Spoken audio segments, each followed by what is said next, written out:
मैं शायर तो नहीं मगर ए हंसी, जब से देखा मैंने तुझको मुझको शायरी आ गई। क्योंकि कॉलेज में मैं पढ़ाई कम और मजाक मस्ती घूमना फिरना थोड़ा सा उसके साथ में, लेकिन हम लोग पढ़ते बहुत थे। मैं तो इसके बहुत ही खिलाफ हूँ कि प्राइवेट स्कूल में ही पढ़ के कोई भी स्टूडेंट है वो आगे बढ़ पाएगा या अच्छे पद में हासिल करेगा, ऐसा कोई भी बात नहीं है। पढ़ना है और आगे बढ़ना है तो उसके लिए सेल्फ प्रिपरेशन करना ही पड़ेगा। अपने बच्चों को प्रतिभा को समझना चाहिए कि वो उसका एजुकेशन स्तर किस स्तर का है, किस लायक है। मैं उस समय सामने आ गया था तो काफ़ी उसमें थोड़ा हो गया था, वाद विवाद की स्थिति, मारपीट वाला नौबत भी आ गया था। मैं कॉलेज के समय में उदंदा और चंचल बच्चे दोनों में गिने जाता था। कोई भी क्लास में आज तक फर्स्ट डिवीजन नहीं पाया हूँ, सोच लो। पहले से लेकर 12वीं तक मैं आज तक कभी भी फर्स्ट डिवीजन नहीं आया कहीं भी क्लास में मेरा। अभी समझ सकते हैं कि बच्चों इसका ध्यान हमें देना जरूरी है कि आप जरूरी नहीं है कि आप 98% जैसा कि सर ने अभी कहा है, मेहनत करें, जहां है जैसे हैं वैसे ही मेहनत करें, सफलता आपके कदमों में होंगी। मेरे गी याद रखना, कभी अलविदा ना कहना, कभी अलविदा ना कहना। नमस्कार, जय हिंद। मैं हूं जितेंद्र बिंदु। छत्तीसगढ़ के सरगुजा, बलरामपुर और जसपुर जिले की सुरक्षा व अनुशासन की रीढ़ माने जाते हैं कमांडेंट शिव कुमार कठोतिया। 22 साल की सेवा में उन्होंने नगर सेना को नई पहचान दिलाई है। President medal, DG disc award प्राप्त कर राज्य का नाम उन्होंने रोशन किया है।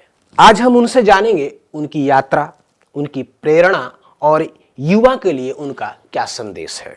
सेगमेंट का नाम है अनुशासन, सेवा और नेतृत्व का सफर। तो आज की बातचीत बहुत ही रोमांचक होने वाली है। जानते हैं इनसे इनकी निजी जीवन की बातें। हमारे इस सेगमेंट में आपका स्वागत है। थैंक यू, धन्यवाद। सर, आप शुरुआती शिक्षा जो आपकी हुई है वो कहाँ से हुई है? क्या आपने पढ़ाई सरकारी स्कूल से किया है या किसी प्राइवेट स्कूल से किया है? मेरी शुरुआती शिक्षा बसना सरेपाली से हुआ है। मेरा डिस्ट्रिक्ट होम पहले से महासमुंद जिला है और जो बसना में शासकीय आदर्श उच्चतर माध्यमिक विद्यालय है, वहाँ लोकल बसना से ही मेरा एजुकेशन हुआ है। तो क्या ये प्राइवेट स्कूल है या गवर्नमेंट की स्कूल है? ये सरकारी स्कूल है। अच्छा, तो सर अगर आपकी शिक्षा सरकारी स्कूल में हुई है तो क्या आप मानते हैं कि सरकारी स्कूल के भी बच्चे अगर मेहनत करें तो बड़े, जैसे आप जिस पद पे हैं वैसे बड़े बड़े पदों पे भी बच्चे आ सकते हैं? हाँ, क्यों नहीं, क्योंकि देखो कंपटीशन एग्ज़ाम अगर कोई भी बंदा या जवान तैयारी करता है तो उसके लिए स्कूल के एजुकेशन मायने नहीं रखता। आप उसके लिए अलग से समय आपको देना ही पड़ेगा, जिसमें इंडिया लेवल का जनरल नॉलेज हो चाहे छत्तीसगढ़ लेवल की जनरल नॉलेज हो। इसको बिना पढ़े आप कोई भी एग्ज़ाम आप क्वालिफाइड करना बहुत ही मुश्किल है। तो इसलिए इसमें स्कूल का एजुकेशन मायने नहीं रखता। इसमें आपका खुद का मेहनत, आप कैसे पढ़ते हो, कोई भी एग्ज़ाम जिसको क्वालिफाइड करना है उसका सिलेबस क्या है, आप कैसे पढ़ते हो, इसके ऊपर डिपेंड करता है। और कितना घंटा आप समय देते हो पढ़ाई में, इसको मैं खुद अपना विभाग में आने से पहले मैं 12 से 14 घंटा प्रतिदिन पढ़ता था। क्योंकि इससे पहले मैं इस विभाग में आने से पहले मैं सरेपाली साइंस कॉलेज में वहाँ असिस्टेंट प्रोफेसर ऐसे एडहॉक के रूप में मैं कार्यरत था। 2 साल वहाँ पढ़ाया हूँ, फिर तीसरा साल मैं इस विभाग में आ गया हूँ। जी जी सर, ये अब आज के जो पेरेंट्स हैं उनको ना एक गलत फहमी है कि प्राइवेट स्कूल, चूंकि अभी दौड़ चल रहा है प्राइवेट स्कूलों में एडमिशन लेवाने के लिए, तो वैसे जो पेरेंट्स हैं उसको आप क्या संदेश देना चाहेंगे? मैं बताया कि इसमें उनको तो पहले बस अपने बच्चों को प्रतिभा को समझना चाहिए कि वो उसका एजुकेशन स्तर किस स्तर का है, किस लायक है। अब पहली बात, मैं तो इसके बहुत ही खिलाफ हूँ कि प्राइवेट स्कूल में ही पढ़ के कोई भी स्टूडेंट है वो आगे बढ़ पाएगा या अच्छे पद में हासिल करेगा, ऐसा कोई भी बात नहीं है। क्योंकि मैंने बताया कि आपको पढ़ना है और आगे बढ़ना है तो उसके लिए सेल्फ प्रिपरेशन करना ही पड़ेगा, जो स्कूल के सिलेबस से लगभग अलग हट के होता है। थोड़ा बहुत सिलेबस कवर होता है लेकिन एकदम आपको 25% ठीक है, उसमें थोड़ा बहुत स्कूल स्तर का होता है कवर, लेकिन आपको अलग से पढ़ना ही पड़ेगा तभी आगे बढ़ पाएगा आपका बच्चा। आपकी जो जिस पद पे आप आज हैं उसका पूरा हम क्या नाम जानते हैं? ऐसे मैं डिस्ट्रिक्ट कमांडेंट हूँ यहाँ पर, डीएसपी रैंक अंबिकापुर। ये इस पीएससी के थ्रू इसमें सिलेक्शन होता है। जी जी ये राजपत्रित अधिकारी में आते हैं हम लोग। जी सर, अभी आपकी जिम्मेदारी किन किन जिलों में चल रहा है और एक कारण ऐसा क्यों है कि मैं जानता हूं कि आपकी जिम्मेदारी अभी 3 जिलों की है, तो ऐसा कोई कारण क्या हो सकता है कि 3 जिलों की जिम्मेदारी आप? बलरामपुर ज़िले का इंचार्ज मैं अभी इसलिए हूँ क्योंकि पूरा मैं वहाँ पर कोई कमांडेंट रैंक ऑफिसर इंचार्ज वहाँ पर सेलेक्ट होकर पीएससी से आया नहीं था, लेकिन अब वहाँ पर अधिकारी आ चुके हैं। और वो आने के ज्वाइन करने के बाद वो अभी ट्रेनिंग में चले गए हैं, जो लगभग 1 साल उनको लगेगा। और दूसरी बात, जो जसपुर ज़िले का जो इंचार्ज मैं वहाँ का जो प्रभारी ऑफिसर हूँ, ऐसे वहाँ का जो कमांडेंट साहब जो वहाँ थे उनको प्रमोशन हो गया है। प्रमोशन होने की वजह से वो जिला का पद रिक्त हो गया है, तो उसका इंचार्ज भी इसलिए मेरे को दिया गया है ताकि वहाँ का डीडीओ इंचार्ज, वहाँ के जवानों का वेतन आहरण मेरा सही से हो सके। तो सर इतने बड़े, लगभग आप संभाग से अगर 2 जिले को हम छोड़ दें तो पूरे संभाग को आप संभाल रहे हैं, तो कैसे काम करने में दिक्कत होती है कि नहीं आपको? जी थोड़ा सा, क्योंकि इसमें अंबिकापुर थोड़ा बड़ा कार्य क्षेत्र है, क्योंकि मैं यहाँ पर फायर का भी इंचार्ज हूँ, एसडीआरएफ का भी इंचार्ज हूँ और होमगार्ड का भी इंचार्ज हूँ। इन सबको देखते हुए फिर बाहर से 2 जिले और हैं, उन सबको देखते हुए थोड़ा सा कठिनाई और समय निकालने में दिक्कत होता है, लेकिन मैनेज हो जाता है। क्योंकि अगर किसी भी काम को यदि आप तन और मन लगा के करोगे तो मेरे ख्याल से कोई भी काम असंभव नहीं है। तो सर इन सब चीज़ों में आपके जूनियर और सीनियर लोग का सपोर्ट कैसा रहता है? जूनियर और सीनियर लोग विभाग में सभी का अच्छा सपोर्ट रहता है, क्योंकि हमारे विभाग अनुशासित विभाग है। क्योंकि अनुशासन हमारे लिए वैल्यू रहता है, उसका मायने रखता है, और सभी अनुशासित रूप से काम करते हैं। विभाग में थोड़ा स्टाफ की कमी है, इसलिए जूनियर भी कम है हमारे पास, लेकिन जितने लोग भी जो भी हैं तो उनसे सहयोग बराबर मिलते रहते हैं। इसलिए जिला आराम से तीनों जिलों में काम चल रहा है अनुशासन से, और कोई भी दिक्कत परेशानी अभी तक से तो नहीं आया है। आपने कॉलेज की पढ़ाई कहाँ से करी है? मैं अपने कॉलेज की पढ़ाई साइंस कॉलेज रायपुर से किया हूँ मैं। तो उन दिनों में जब आप कॉलेज में पढ़ाई कर रहे होंगे तो उन दिनों में ऐसी कोई अच्छी खट्टी मीठी घटनाएं याद आती हैं? हाँ, जब उस समय हम लोग शुरू में मैं ज्वाइन किया था कॉलेज, तो रैकिंग बहुत होता था। रैकिंग में हमारे सीनियर लोग बहुत थोड़ा सा परेशान करते थे, लेकिन वो भी परेशान तो करते थे ठीक है, लेकिन बाद में प्यार भी उतना करते थे, सपोर्ट भी उतना करते थे। हॉस्टल में वहाँ रहा हूँ मैं, वहाँ हॉस्टल में प्रेसिडेंट भी था 2001 में, और एमएससी भी वहीं साइंस कॉलेज रायपुर से किया हूँ मैं। तो रैकिंग का दौर उस समय रहता था, लेकिन अब तो रैकिंग लगभग ख़त्म हो गया सभी जगह से, लेकिन उस समय रैकिंग के दौर से गुजरा हूँ। तो कोई ऐसा घटना याद आता है कि रैगिंग हुआ हो और आप भी उसमें फंसे हो, या फिर आपने किसी को फंसाया हो? हाँ, मैं एक बार क्या है, मेरे जूनियर को एक रैकिंग ले दिए थे सिटी के लड़कों के द्वारा, तो मैं उस समय सामने आ गया था, तो काफ़ी उसमें थोड़ा हो गया था, वाद विवाद की स्थिति, मारपीट वाला नौबत भी आ गया था। लेकिन बाद में वरिष्ठ से अधिक सीनियर लोग आके समझाया तो मामला सॉल्व हुआ था, काफ़ी बढ़ गया था मामला कॉलेज स्तर का। अच्छा, कॉलेज के दिनों में प्रोफेसर के नज़र से आप कैसे बच्चे थे? कई बच्चे होते हैं थोड़े उदंड होते हैं, चंचल होते हैं, बदमाशियां किया करते हैं, ऐसा कुछ चीजें आपके साथ? मैं कॉलेज के समय में उदंड और चंचल बच्चे दोनों में गिने जाता था। क्योंकि सीनियर जो टीचर प्रोफेसर रहते थे वो लोग थोड़ा परेशान रहते थे मेरे से, क्योंकि कॉलेज में मैं पढ़ाई कम और मजाक मस्ती घूमना फिरना थोड़ा सा उसके साथ में, लेकिन हम लोग पढ़ते बहुत थे। उसके आने के बाद भी बंक मारते थे, लेकिन बाद में सिलेबस हम लोग कवर करके पढ़ते भी बहुत थे आगे। तो इस पोजीशन पे आना है तो पढ़ाई तो करना ही होगा। लेकिन सर आप ऐसा नहीं लगता है कि अभी के जो पढ़ाई का जो तरीका है, जो बच्चे पढ़ रहे हैं तो एकदम से उनके ऊपर प्रेशर है, तो क्या थोड़ी मस्ती मजाक भी होनी चाहिए और पढ़ाई भी? हाँ, मैं एक चीज़ को अनुभव किया हूँ कि जो अभी का जो एजुकेशन के स्तर है वो खासकर गार्जियन और टीचर दोनों का मैं रुख देखता हूँ कि बच्चे को कम से कम 90+ से 100 के आसपास % आना चाहिए। ऐसा मानसिकता हर एक, मैं बहुत सारे गार्जियन से मैं मिलता हूँ, देखता हूँ, जानता हूँ, केवल बच्चों पर प्रेशर बहुत ज़्यादा हो रहा है आजकल। इसी प्रेशर की वजह से बहुत सारे जगह इंस्टीट्यूट में भी जानते हैं जिनसे बच्चे लोग आत्मघाती कदम उठा रहे हैं, जो उचित नहीं है, वो गलत भी है।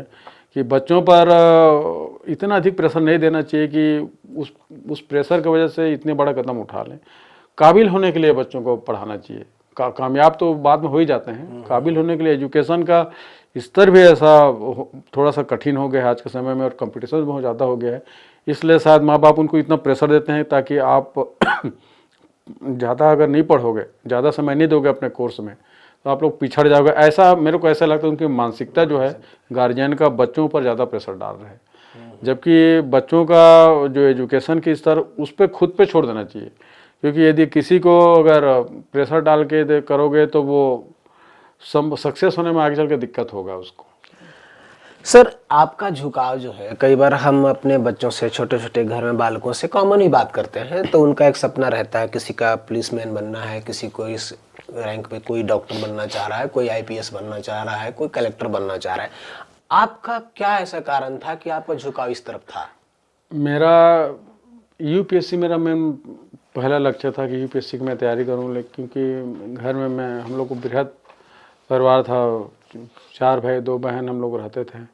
तो मेरे पापा जी सिंपल टीचर थे, तो इतने लोगों का पढ़ाई करना और उनको यूपीएससी का तैयारी के लिए भेजना थोड़ा सा दिक्कत हुआ। मैं उनको बोला भी था, पिताजी को मेरे, कि पापा मेरे को दिल्ली भेज दो, मेरे को पढ़ना है। लेकिन वो बोले कि बेटा इतना तेरे को एमएससी करा दिया, पढ़ा चुका हूँ, तो अब अपने स्तर पे तुमको जो पढ़ना है आगे बढ़ना है देख लो, क्योंकि मेरे पास और भी बच्चों को पढ़ा रहा हूँ, तो इतना मैनेज नहीं कर पाऊँगा दिल्ली में एजुकेशन। तो फिर मैं अपने स्तर से जो पीएससी स्तर का तैयारी है, यूपीएससी स्तर की तैयारी है, वो करते करते मैं बताया ना आपकी 13 से 14 घंटा मैं रोज़ पढ़ता था। इससे मैं अपना बेस को बहुत क्लियर कर लिया था, जनरल नॉलेज जो जीएस का। तो इससे मेरे को, मैं 2008 और 11 पीएससी भी मैं प्रीलिम्स तक क्वालिफाइड किया था। 3 बार मैं सब इंस्पेक्टर की इंटरव्यू दे चुका था। 3-4 और गवर्नमेंट जाकर उनको भी मैं छोड़ा हूँ। मतलब आप यदि पढ़ेंगे अच्छे से तो कोई भी जॉब आपके लिए छोटा नहीं लगेगा।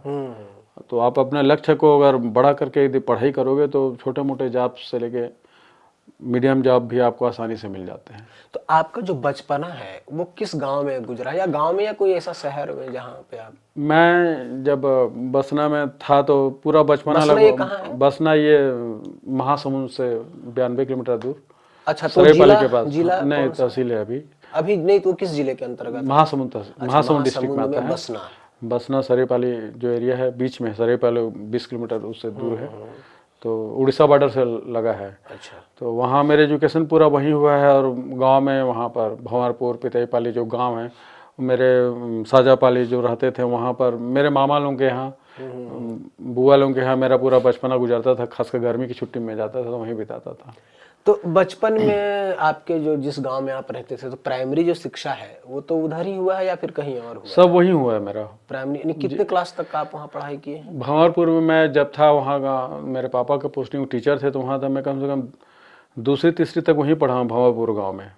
अच्छा। है ना। वहाँ से फिर पापा का ट्रांसफ़र हो गया बसना में, तो वहाँ फिर 5वीं फिर पूरा 12वीं तक, फिर वहाँ 3री से 12वीं तक पूरा मैं बसना में ही पढ़ाई किया हूँ पूरा में। जी सर, ये तो हो गई व्यक्तिगत आपकी जानकारी। अब हम लोग थोड़ा सा आपके करियर की ओर चलते हैं और जो आपका काम काज है उससे संबंधित सवाल पे आते हैं। जी सर, जब पहले से ही छत्तीसगढ़ में या फिर पूरे देश में, नगर सैनिक तो पूरे देश में अलग अलग राज्यों में है, तो पहले से ही जब पुलिस बल मौजूद है तो नगर सैनिक जैसी व्यवस्था या संस्था की जरूरत क्यों पड़ी होगी? नगर सैनिक का जो कॉन्सेप्ट जो उस समय लिया गया था, इसका स्थापना जो अभी 6 दिसंबर को मनाया जाता है। जी जी। ये जो पुलिस का सहयोग के लिए एक वॉलंटियर फोर्स होते हैं, इसमें जो जवान होते हैं, तो जैसे आज ही अब क्रिसमस डे में पूरे ड्यूटी लगे हमारे लगभग 100 जवान आज ही भेजे यहाँ पर। तो उसमें जितने भी जवान हैं, तब जाहिर से पुलिस के पास भी बहुत बल कम रहता है, पुलिस के पास बहुत सारी जिम्मेदारियाँ रहती हैं। लेकिन हमारे जवान जो हैं पुलिस के साथ मिल के ट्रैफिक ड्यूटी, हॉस्टल ड्यूटी, थानों में समस्त ड्यूटी, ये सारी ड्यूटी ये लोग कर रहे हैं अभी। तो उनके प्रतिपूर्ति के लिए, पुलिस का साथ देने के लिए, पुलिस के साथ खड़े रहने के लिए, पुलिस का हेल्प करने के लिए और कानून व्यवस्था बनाए रखने के लिए एक सपोर्टिंग फोर्स के रूप में, अच्छा। जैसे एनसीसी होता है, इमरजेंसी में एनसीसी का भी जब देश में कोई विपत्ति आता है तो सेवा लिया जाता है, वैसे होम गार्ड का उसी कॉन्सेप्ट पे इसका इस्तेमाल और उपयोग हो रहा है। और उसी हिसाब से पुलिस के साथ कदम से कदम मिला के हमारा जो हर जवान हर प्रकार का ड्यूटी पुलिस के साथ कर रहे हैं लोग। अक्सर ये माना जाता है कि पुलिस विभाग हो या फिर आपका विभाग हो या अन्य जो भी प्रशासनिक विभाग है, उसमें गाली गलौज का उपयोग होता है, तो क्या ये सही है? या फिर बहुत सारे कठोर भाषाओं का भी इस्तेमाल करते हैं, कई बार गाली तो नहीं कुछ अधिकारी ऐसे हैं जो गाली गलौज भी करते हैं, लेकिन कुछ लोग हैं जो कड़क, मतलब प्रेम की भाषा कम है अपने आपसी जो व्यवस्था है। तो ये क्या कारण है इसका? ये ड्यूटी का फ्रस्ट्रेशन रहता है, लोड रहता है कि कुछ लोग जैसे किसी को कानून व्यवस्था ड्यूटी में बहुत ज़्यादा उसका हो रहा है, उसके ऊपर ज़्यादा ड्यूटी करवा रहे हैं उससे, या घरेलू परेशानी हो रहा है, या घर में किसी बात से झगड़ा हो गया, ड्यूटी में आ गया, तो अचानक ऐसे अधिकारी हो या कर्मचारी हो, ये लोग अपना आप किसी छोटे से बात पे अपना आपा खो देते हैं। उसी समय ऐसे नौबत आता है, लेकिन बाकी ऐसे खाली समय ऐसा मेरी जानकारी में नहीं है कि कोई अधिकारी है जमाने से उस पर गाली गलौज ऐसा। सर एक सवाल, आपके विभाग का तो शायद कम पड़ता होगा, पुलिस विभाग की बात करते हैं, क्योंकि आपका तो सभी के पास उठना बैठना है। अक्सर हाँ मैं देखता हूँ कि पुलिस विभाग के अधिकारी जो होते हैं, या किसी जो अपराधी है, या फिर लगे कि ये अपराधी हो सकता है, यानी तो उससे जो बातें उनकी होती है वो भयंकर गाली गलौज का होता है। तो क्या ये जरूरी होता है? देखो, अगर किसी भी अपराध को, जैसे मान लो कोई आदमी चोरी किया है, अगर उसको प्यार से आप बात करोगे तो शायद ही वो बताए। तो थोड़ा सा पूछताछ के दौरान, इंक्वायरी के दौरान थोड़ा कड़ाई तो लाना पड़ेगा। सख्ती, बिना सख्ती बरते वो आपको नहीं बताएगा वो, इसीलिए थोड़ा सा सख्ती करते हैं थोड़ा बहुत, बाकी ऐसा ज़्यादा ऐसा कुछ नहीं है। वो तो हर जगह है ऐसा, जरूरी उसके बिना कैसे हो पाएगा। तो मतलब ये माने कि अपराधी को आप उसी की भाषा में आप बात करोगे तो? हाँ, अब वैसे ही थोड़ा सा कड़ाई करना पड़ता है, तभी वो सच को उगलते हैं। अच्छा, जब आप काम करते हैं सार्वजनिक जीवन में, समाज में आप जाते हैं, क्योंकि आपके कैंपस से जब आप बाहर निकलते हैं तो समाज में पहुंच जाते हैं आप, तो समाज में आम लोगों के साथ और आपके साथ, क्योंकि पुलिस की छवि थोड़ी धूमिल सी है इस देश में, क्योंकि उनके कई कारण भी हैं, तो आप और समाज के लोग आपस में कैसे क्या करते हैं? चुनौती कितना होता है आपको, कैसे मेंटेन कर पाते हैं उससे बात करना? देखो, कानून व्यवस्था ड्यूटी में जब कभी भी जाते हैं हम लोग, या हम लोग का ड्यूटी ऐसा लगता है या पड़ता है, तो पुलिस को सबसे पहले मैं, हालांकि पुलिस सबसे पहले जनता का ही हेल्प करती है, हम लोग भी पूरा जनता का ही पहले हेल्प करते हैं, लेकिन समय पे अगर उनको न्याय नहीं मिल पाता या समय पे उनको सहयोग नहीं कर पाता पुलिस, तो वो लोग क्या उग्र हो जाते हैं। किसी की भी बात है, जायज़ है, और बहुत सारे जिम्मेदारियां विभाग ऊपर रहता है कि वही काम को नहीं कर सकते हम लोग, बहुत सारे और जिम्मेदारियां बटे रहता है, जिससे उस काम को करने में थोड़ा लेट हो जाता है, या फिर समय पे पहुंच नहीं पाते हैं, जिसकी वजह से जो भीड़ है उग्र होके मतलब हावी हो जाता है हमारे ऊपर। तो अभी जैसे कि एक आपसे एक राय लेना चाह रहे हैं कि प्रशासन और आम जनता के बीच में एक ना मिसअंडरस्टैंडिंग है, जनता हमेशा पुलिस को ही गलत समझती है, इसको दूर करने के लिए क्या किया जाना चाहिए? इसमें सबसे पहले कि अब तो, पहले ऐसा था, ठीक पहले से पुलिस व्यवस्था भी बहुत तगड़ा हो रहा है, सुधर भी रहा है, कि कोई भी फरियादी यदि आपके पास आता है हेल्प मांगने या कुछ काम से, तो सबसे पहले प्यार से उनको बिठाया जाए और उनको सही तरीके से वर्ड का इस्तेमाल करके उनको पोलाइटली बात करके पूछा जाए। अगर इसी तरह से अगर सभी जगह अगर इसी चीज़ को अगर तामील करते जाएं, तो निश्चित सी बात है जो जनता है उन पर पॉजिटिव छवि वर्दी का पड़ेगा, और सहयोग भी देंगे हर जगह। आप नगर सेना की जिम्मेदारी संभाल रहे हैं, इसलिए सवाल नगर सेना से ही है कि नगर सैनिक जो होते हैं महिलाएं भी होती हैं, तो उनके लिए आपके यहाँ काम करना या फिर उनके जैसा माहौल बनाना, या उनके लिए क्या ऐसी व्यवस्था हमारे आपके ऑफिस में है जो कि उनको कंफर्ट लगे, अच्छा लगे काम करने में? हाँ, इनके लिए अलग से सेपरेट बैरिक होता है, मान लो रेस्ट करना चाहें तो अपना आराम से रुक सकते हैं। इनके अलग से सेपरेट लेट बाद से लेकर बैरिक, और इनके रुकने ठहरने, खान पान रहन सहन का प्रॉपर अच्छे किस स्तर का रहता है, ताकि उनको ड्यूटी से आए तो कोई भी दिक्कत परेशानी मत हो। और महिला उत्पीड़न का कमेटी भी हमारे यहाँ गठित हुए विभाग में, अगर कहीं से अगर कुछ अगर शिकायत आता है, दिक्कत आता है, तो उस पर भी कार्रवाई करने का अलग से कमेटी हमारे यहाँ बना है। और उनका जब कभी प्रसूति अवकाश भी आता है, मान लो कोई प्रेगनेंसी है, ऐसा कुछ आता है सिचुएशन, तो उसको हम हमारी तरफ से 3 महीना का छुट्टी भी देते हैं अलग से। अच्छा। उस दिन पूरा उनको पेमेंट मिलेगा और उनका कोई सैलरी में कटौती नहीं होगा, ये भी उनका ख्याल रखा जाता है। और जब चाहे उनको छुट्टी है, जब चाहे इमरजेंसी में परमिशन के ऐसा कुछ नौबत आया तो उसको भी ध्यान रखते हैं हमारे विभाग। सारे काम उनको शिथिल करके कुछ जगह पे उनको काम लिया जाता है, उनको काम दिया जाता है उनके योग्यता अनुसार भी, ताकि उनको कोई दिक्कत परेशानी कहीं पर मत हो। अच्छा, सरकार अभी जो बजट देती है नगर सेना के लिए, तो वो क्या लगता है आपको, पर्याप्त है या फिर कहीं कम है, जो कि और भी जरूरतों को लगता है कि पूरा हो सकता है अगर बजट बढ़ता? सरकार जो बजट दे रहा है गवर्नमेंट, वो पर्याप्त है, लेकिन जैसे कुछ चीज़ें ऐसे हैं जिसमें कमी बेसी है, जैसे हमारे विभाग में तो उसका अनुपूरक बजट का हम लोग मांग करते हैं। जब जब भी बजट की ज़रूरत रहता है मुख्यालय हम लोग लिखते हैं तो हमको मिल जाता है। तो वैसा बजट का कोई दिक्कत नहीं होता वैसे। अच्छा, जो नगर सैनिक है, उन जो जो कैंपस के अंदर हैं लोग, तो खाने पीने की व्यवस्था सारी व्यवस्था कहाँ होती है उनकी? ये हमारे कैंपस अंदर ही है। कैंटीन्स वगैरह? हाँ, कैंटीन भी है, सैलून का भी है हमारा व्यवस्था है, लॉन्ड्री का भी हमारे यहाँ व्यवस्था है, दर्जी वालों का भी व्यवस्था है, और उनके रुकने ठहरने का अलग सब सारा व्यवस्था हमारे यहाँ अपडेट है ऑफिस में। सर, जो नगर सेना आपके यहाँ है, जो अधिक कर्मचारी हैं, उनको कहीं ड्यूटी लगाना होता है अलग अलग जगहों पे, तो ये कौन तय करता है और कैसे तय होता है कि उनको कहाँ भेजना है? ये मैं तय करता हूँ।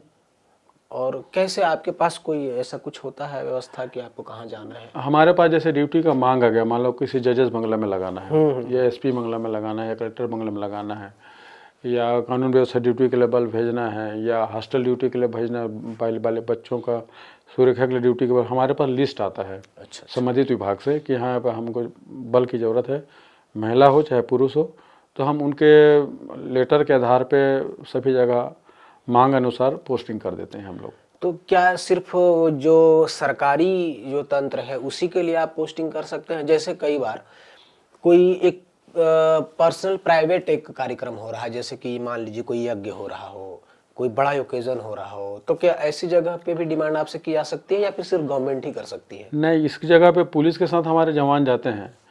मान लो भाई अगर कहीं पर प्राइवेट बहुत बड़ा कार्यक्रम हो रहा है जिसमें भगदड़ की संभावना हो, या जहाँ पर कानून व्यवस्था की नौबत आ सकती है, मान लो भीड़ बढ़ गया, तो जी जी जी। इस जगह भी हमारे पूरे जवान की ड्यूटी पूरा लगता तो है। वो माध्यम पुलिस के ही आपके पास आ हाँ, सकता पुलिस है? के थ्रू सीधी हम आपसे बात नहीं, नहीं हम की जा लोग सकती? पुलिस के थ्रू भेज देते हैं। अच्छा अच्छा।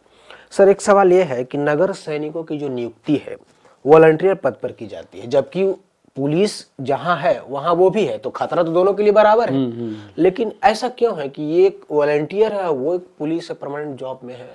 इसमें मैं बताया ना आपको शुरू में कि इसका जो गठन ही है, इसका जो संरचना है, या इसका जो बेस है, इसका गठन ही उसी बेस पे होगा, स्वयं पोस्ट पे।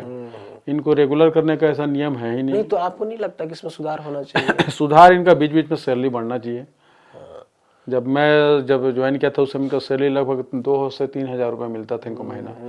अब तो इनको पर्याप्त लगभग 19,500 इनको सैलरी हो गया है। अच्छा। तो सरकार समय समय पे इन पे ध्यान भी देती तो है। अच्छे जो नगर सैनिक हैं वो सैलरी के अलावा जब रिटायर होते हैं, रिटायर भी होते ही होंगे एक समय, 60 साल बाद, तो उनका क्या कोई इसमें पेंशन की भी स्कीम है या फिर कुछ रिटायरमेंट? नहीं, इनको 60 साल के बाद एक मुश्त राशि जैसे है ना 2 लाख के आसपास इनको मिल जाता है। और ड्यूटी के दौरान मान लो ऐसा कुछ घटना घटित हो गया तो उसमें 1.5 लाख के आसपास इनको रकम दिया जाता है, सहायता राशि। अच्छा, आप लगभग 22 साल से सेवा में है, तो इतने सालों का आपका अनुभव क्या कहता है कि इसमें कुछ बदलाव मोटे तौर पे होना चाहिए कि नहीं? हाँ, बदलाव तो होना चाहिए, क्योंकि हमारे पास जैसे हथियार हैं, हम केवल राइफल ही, थिन अर्थी राइफल के इस्तेमाल करते हैं, जबकि आज के डेट में फोर्स में इस हथियार का प्रचलन लगभग खत्म हो चुका है सभी जगह। हमारे पास ये थिन अर्थी हथियार है। वेपन्स में सुधार होना चाहिए, इंसास SLR मिलना चाहिए हमको कानून व्यवस्था ड्यूटी के लिए जब जाते हैं, या 26 जनवरी परेड, 26 जनवरी हो गया, 15 अगस्त परेड में हो गया, तो उस समय आखिर पुलिस का राइफल लेके हमको वहाँ परेड करना पड़ता है। तो एक तो आर्म सेमिनेशन राइफल में बदलाव होना चाहिए, क्योंकि समय के साथ ये उतना मारक क्षमता के हिसाब से इसका पावर, या बोलना चाहिए पुरानी हो गई है, प्रचलन से बाहर हो गया है राइफल, इसलिए डेड वेपन भी बोलते हैं इसको। ये वही राइफल की बात कर रहे हैं ना जो शुरू में, हाँ, पुराने जमाने का ही राइफल भी चल रहा है, ये बदलना चाहिए।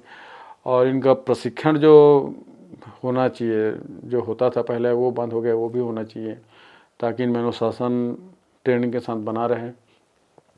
और इन जवानों का सैलरी भी थोड़ा बढ़ना चाहिए, इन लोगों का समय समय पे हर साल कुछ न कुछ ऐसा हर साल बढ़ोतरी होना चाहिए, ताकि इनमें भी एक लगाव या एक उम्मीद, या क्योंकि इनके भी परिवार हैं, इनके भी बच्चे हैं, और इस महंगे के ज़माना में थोड़ा सा ये जो 19,500 मिलता है थोड़ा सा कम लगता है मेरे को भी, जी जी। जबकि पुलिस को लगभग इससे डबल मिलता है और काम सेम करते हैं हम लोग हमारे जवान। तो थोड़ा सा इनका समय समय पर शासन को सैलरी जैसे पहले बढ़ाते तो इसी बढ़ाना चाहिए। तो अभी बहुत सालों से सैलरी में अभी काफ़ी सालों से इनका सैलरी बढ़ोतरी नहीं हुआ है। जबकि दूसरे विभागों में तो हाँ, टीए हर साल बढ़ता है, जबकि इस विभाग में ऐसा नियम है ही नहीं कि इनका डीए वगैरह हर साल बढ़े। तो सर इसके लिए क्या किया जा सकता है, मतलब कि आप कहाँ बात करेंगे या फिर किसको आगे बढ़ना चाहिए इस मुद्दे पे? इसमें हम सम्मेलन लेते हैं तो उसमें जब जवान कोई प्रश्न उठाता है कि सर मेरा हम लोगों का या सैलरी बढ़ना चाहिए, तो हम उसको प्रस्ताव बना के डीजी रायपुर मुख्यालय भेज देते हैं। बाकी वहाँ शासन स्तर पे लोग भेजते हैं, उस अब उधर क्या कार्रवाई हो रहा है अभी तक से हमको आइडिया नहीं है, कोई जानकारी भी नहीं। जानकारी भी नहीं है हमको। सर आपको केंद्र सरकार के द्वारा डीजी डिस्क अवार्ड से सम्मानित किया गया है और छत्तीसगढ़ में सम्मान पाने वाले आप ये वाला जो सम्मान है पहले व्यक्ति है। तो ये अवार्ड क्या है और किस उपलब्धि के लिए आपको मिला है? मेरे सर्विस वीक में अभी तक देखोगे तो 120 से लगभग 120 अवार्ड अच्छा मेरे को मिल चुके हैं। उसमें कैश भी है, प्रशंसा भी है, कलेक्टर साहब से, कमिश्नर साहब से, मंत्री स्तर से, सेंट्रल गवर्नमेंट से मेरे को अवार्ड मिला है। इसमें ये देखा जाता है कि आप विभाग को इतने साल सर्विस में आपने ऐसा क्या उल्लेखनीय काम किया है। तो मैंने बहुत सारे ऐसे जीवन रक्षा का काम किया है, जिसमें जैसे कांकेर में था, वहाँ पोस्टिंग था, तो मेरा कम से कम 300 से 350 लोगों को वहाँ पर 7 साल मेरा लगभग वहाँ पोस्टिंग था। वहाँ तो दूध नदी में जो फ्लड आता था वहाँ का बहुत खतरनाक रहता था, उसमें रेस्क्यू करके मैं उन लोगों को जीवित निकाला था। और यहाँ भी जब साने भाई एसडीआरएफ की टीम के साथ जब कभी फ्लड में कोई बह गए हैं या कुआं में कोई गिर गया है या नदी में कोई डूब गया है, ये सारे रेस्क्यू काम जो है। और खास मजे की बात यह है कि खासकर जो फायर डिपार्टमेंट है, इसमें जो आगजनी की घटना घटित होता है, जब कोई अंदर में फंस जाता है या अंदर के जान माल को रक्षा करने का दायित्व हमारे ऊपर आ जाता है, जैसे पॉइंट आता है। तो ये सारे रेस्क्यू कार का भी अवार्ड मेरे को मिला है, जिससे ये सबको देखते हुए मेरे को सेंट्रल गवर्नमेंट को राष्ट्रपति अवार्ड और डीजी डिस्क अवार्ड से नवाजा गया है। तो आप इसका मतलब तैराक भी है? हाँ, तैरना भी अच्छी तरह ये तैराकी कैसे, मतलब कहाँ सीखा आपने? ये मैं बचपन में जब हम लोग से दूसरी तीसरी बच्चे थे, तब नदी तालाब में नहाते नहाते हम लोग ग्रुप में। अच्छा, वो बचपन से ही तैरना जानते थे। तो शर्त लगता था हम लोग के समय तालाब को पार करने का। तो उस समय हम लोग पार कर लेते थे। ये 5 पैसे 1 रुपया ऐसा चॉकलेट उस समय मिलता था। अच्छा, आपस में शर्त लगाते थे। हाँ, तुम 4 आना देंगे 8 आना देंगे, जो पार हो जाएगा। अच्छा, 4 आना 8 आना वाला मामला है। हाँ, उस समय का।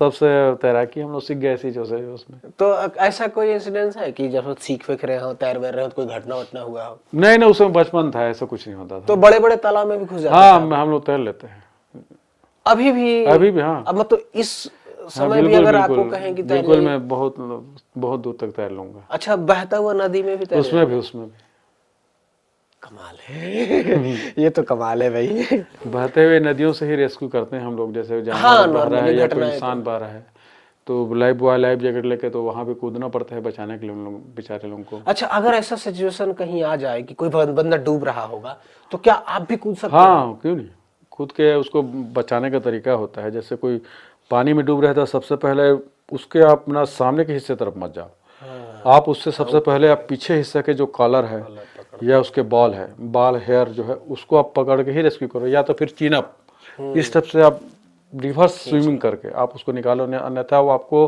डुबा देगा। वो पकड़ लेता। हाँ, तो उसका भी तरीका होता है रेस्क्यू करने के। पानी में कोई डूब रहा है, उसको कैसे बचा के निकालना। तो इसकी प्रशिक्षण हाँ, हम लोग को मिला है।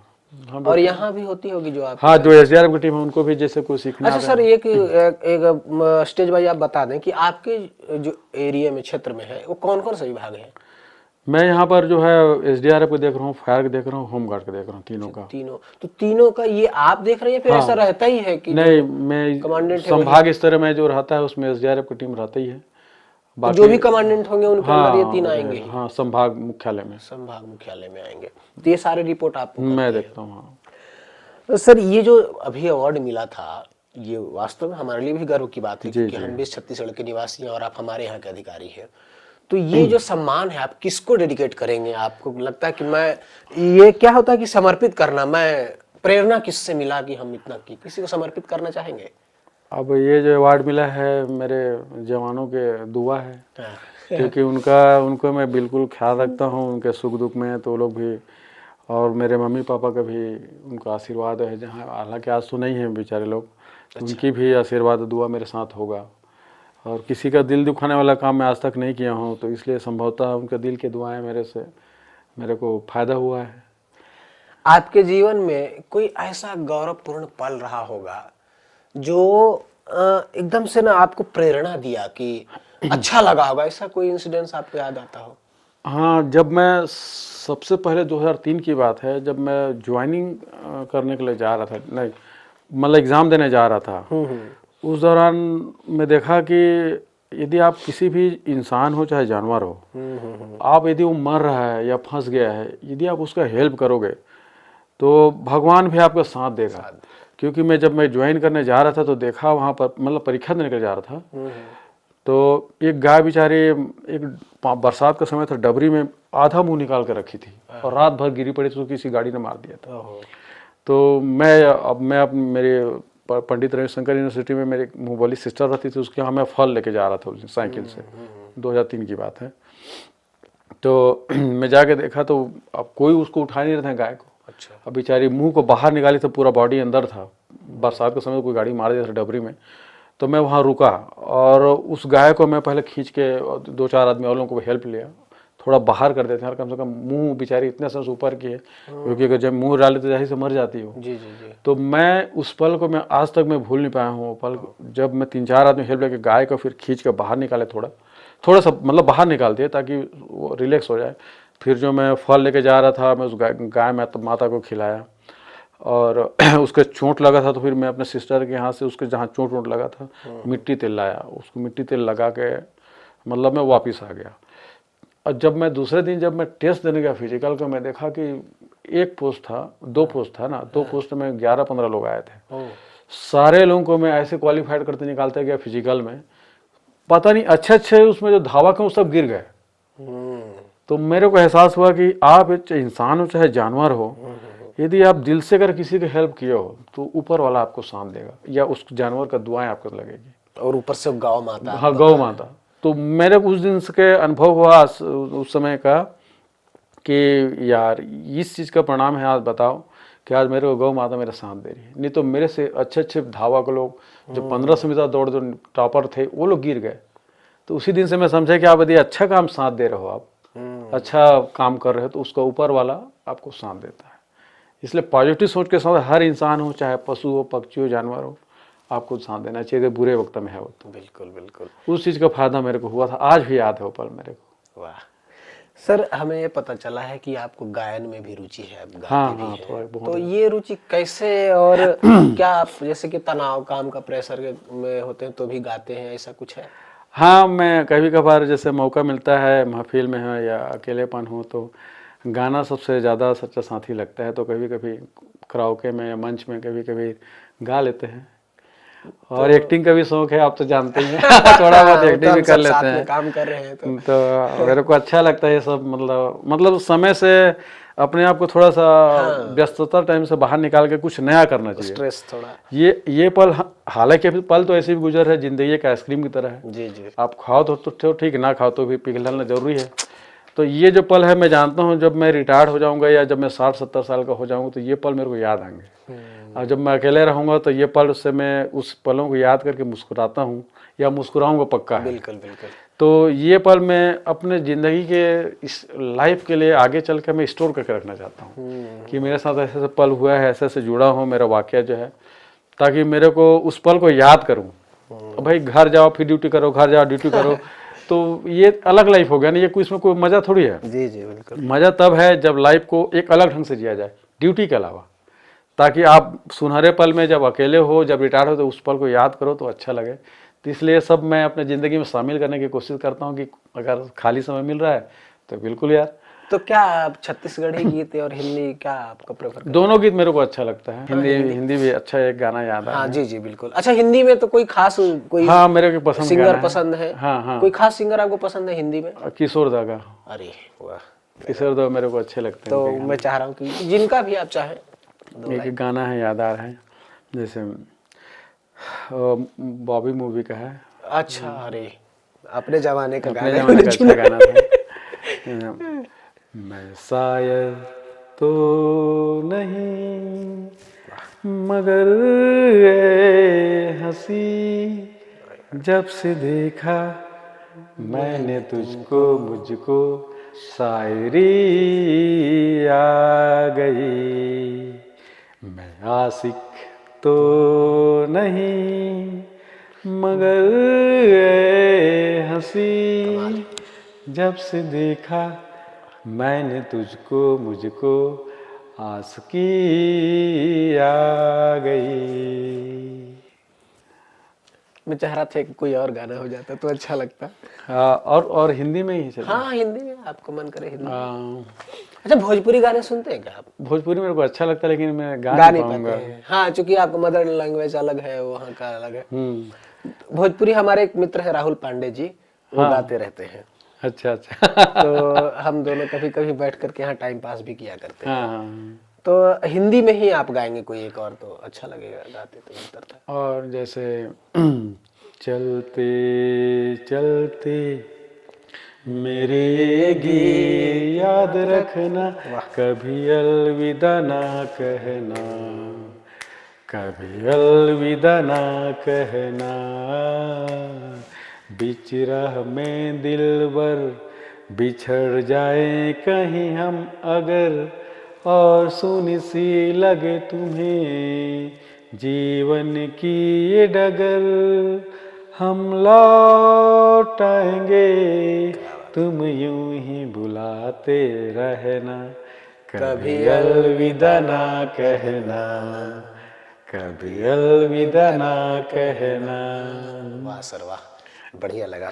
तो मतलब आप रेगुलर रियाज में रहते हैं या फिर ये शौक है कभी भी माइक उठाए और शुरू हो गए? कभी भी शौक। अच्छा, घर में, घर का जो आपका माहौल है यहाँ जहाँ पर आप रहे, तो फैमिली के सहित ही रहते होंगे, तो घर में शुरू हो जाते हैं तो घर वाले क्या कहते हैं आपको? तो वो मेरे यहाँ घर में से कम गाता हूँ, बाहर में अपने ऑफिस में गुनगुना लेता हूँ। अच्छा, मतलब ऑफिस में जब कोई नहीं देखा हाँ, तो ऑफिस दरवाजा में बंद खाली किया समय शुरू? दरवाजा बंद करके मैं ऑफिस में गुनगुना ये लेता अरे हूँ। गजब, बहुत अच्छा। तो सर, इससे थोड़ा सा आगे बढ़ते हैं हम लोग। आज के जो युवा हैं नगर सेना और पुलिस जैसी सेवा में करियर बनाना चाहते हैं, तो उनके लिए कोई खास संदेश आप दे सके?